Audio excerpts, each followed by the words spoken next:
전기차 왜 중요한가요? 전기차가 보통 얘기를 많이 할 때 친환경이다라는 얘기를 많이 해요.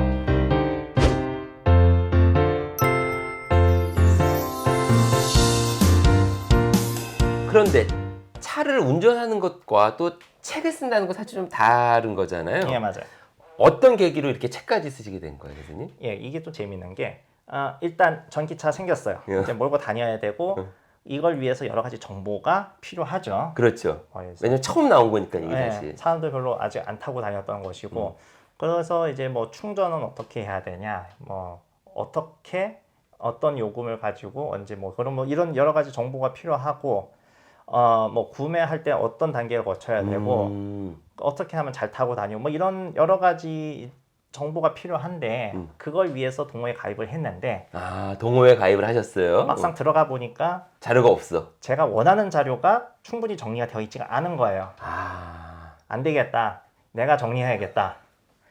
그래서 열심히 이제 찾아가지고선 정리를 해서 글을 이제 몇 번 올렸어요. 공유를 하신 거군요. 네. 선생님 혼자 보시는 게 아니라. 네, 그렇죠. 저도 어차피 그 동호회 활동하니까 거기 이제 글 올려놨으니까 나중에 필요하면 그 제가 썼던 글 한번 다 보면 되니까 약간 이제 그 제 나름대로 이제 필요에 의해서 일단 올려놨는데 사람들이 이 정보가 상당히 다들 유용하다고 생각을 해서 이제 운영자는 그 아예 공지를 올려놔 버리고 그렇게 됐죠. 선생님, 저는 또 이 부분에서도 궁금한 게 보통은 우리가 그런 게 있으면은 나 혼자 정리해서 내 컴퓨터 하드 드라이브에 해서 보통 이렇게 하는 것 같아요. 근데 선생님은 도대체 어떤 이유로 다 공유를 하자 이런 생각을 하셨어요? 그게 그 프로그램 파는 것도 그렇고 일단 좋은 거는 뭐 나눠서 나쁠 거 없잖아요, 사실. 그리고 좀 공개된 곳에 그게 올려져 있으면은 나중에 제가 찾아서 쓰기도 편하고. 여러분들도 이 의미가 뭔지 한번 잘 생각해 보십시오. 여러분들이 갖고 있는 여러분들의 지식, 여러분들의 지적 자산을 컴퓨터에만 놔두는 것과 이렇게 공개된 곳에 공유를 하면 어떤 차이가 있는지 결국 그 부분이 선생님 책까지 나오게 된 계기가 아니었을까 또 그런 생각도 합니다. 예, 그렇죠. 그래서 그렇게 이제 여러 가지 글을 지금도 많이 올리고 있는데 게시물 하나하나를 올리다 보니까 이제 해당 주제에 대해서는 이제 어느 정도 이제 해결이 되는데 한꺼번에 이제 종합적으로 이제 정리가 된 느낌이 안 드는 거예요. 근데 앞서 말씀드렸지 백과사전처럼 예, 뭔가 처음부터 끝까지 한번 쫙 이렇게 한번 물리적으로 이렇게 한번 보면서 이렇게 딱 하면은 사람들이 좀 더 배우기 편한 부분도 있지 않을까 그렇지. 해서 아예 책을 한번 엮어보자. 그런 의미에서. 그래서 이제 원고를 작성을 해봤어요. 한번 쭉 지금까지 썼던 글을 일단 다 이렇게 한꺼번에 다 모아놓고 그 이제 흐름 순서대로 다시 재배치하고 서로 이제 참조가 되는 거는 이제 표현을 좀 바꾸던지 해가지고서는 책으로서가 읽힐 수 있도록 딱 재가공을 했어요. 그래서 이제 그 출판사 이제 여러 군데에서 딱 보냈는데 이제 연락이 와서 예 이제 이걸로 한번 내봅시다 해서 이제 책 형태가 이제 완성이 돼서 지난 8월달에 이제 딱 올려놓게 나온 거죠. 우리 친구들 중에서 선생님 자동차에 관심 있는 친구들이 있으니까 이거 하나만 좀 여쭙고 다음 질문으로 넘어가겠습니다. 전기차 왜 중요한가요? 전기차가 보통 얘기를 많이 할 때 뭐 친환경적이다라는 얘기를 많이 해요.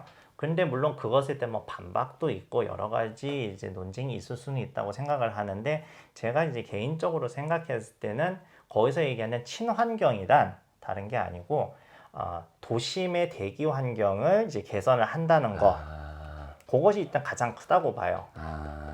그리고 이제 두 번째는 에너지를 사용하는 효율 자체가 상당히 높아진다.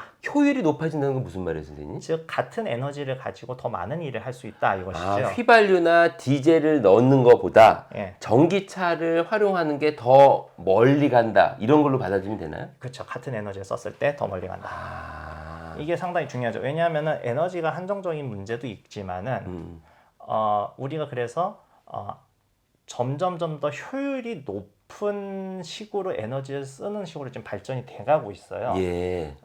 우리가 이제 저희 기관에서 이제 전력 수요를 이제 볼 때 예전보다 더 많은 걸 하고는 있지만은 예전만큼 전력 수요가 많이 올라가고 있지는 않아요. 그 이유는 점점 더 효율화되고 있기 때문에 그렇거든요.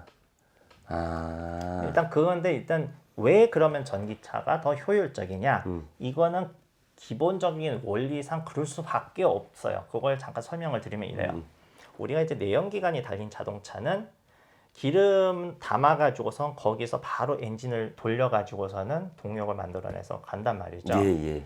그런데 즉각 필요한 속도에 맞춰가지고서는 이제 엔진이 돌아가야 되는데 엔진의 효율이라는 것이 일정하지가 않아요. 속도에 따라 다르게 나타나거든요.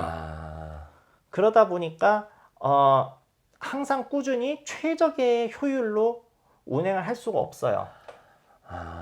무슨 말씀이 알겠어요. 시내 주행과 고속도로 주행이 다르듯이. 그래서 고속도로는 이제 정석으로 쭉 가니까 상당히 효율적으로 갈 수가 있어요. 근데 이제 시내 주행에서는 브레이크 계속 밟아. 그렇죠. 엔진 자체도 자꾸만 이제 변동이 크단 말이죠.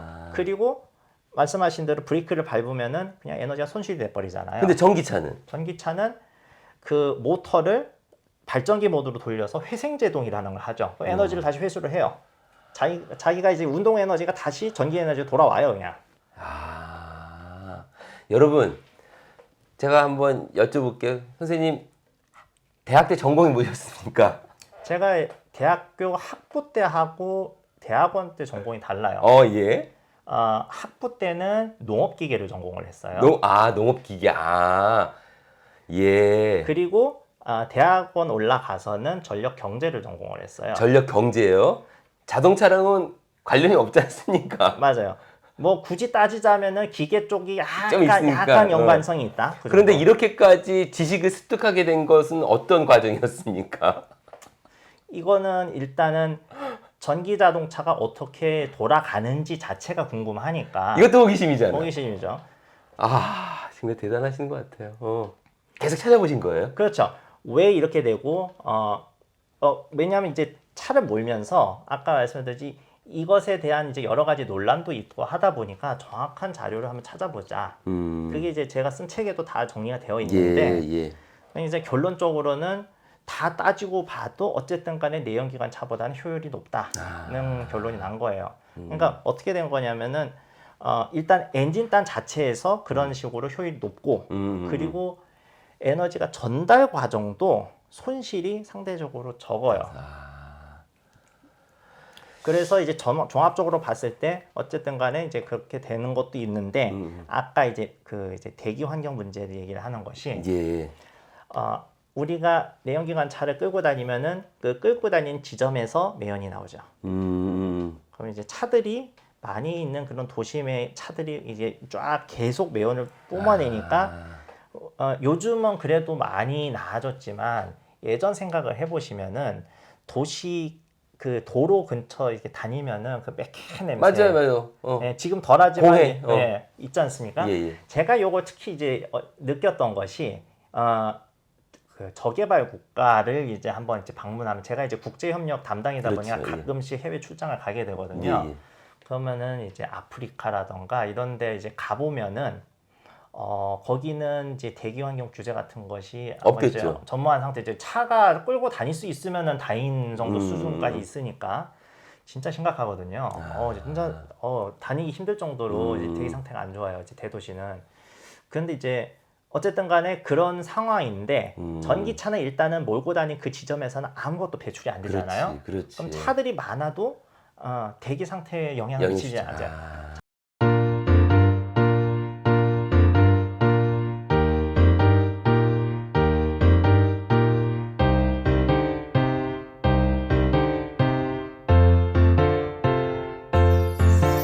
영상이 유익하셨다면 구독, 좋아요, 댓글과 알림 설정까지 부탁해요.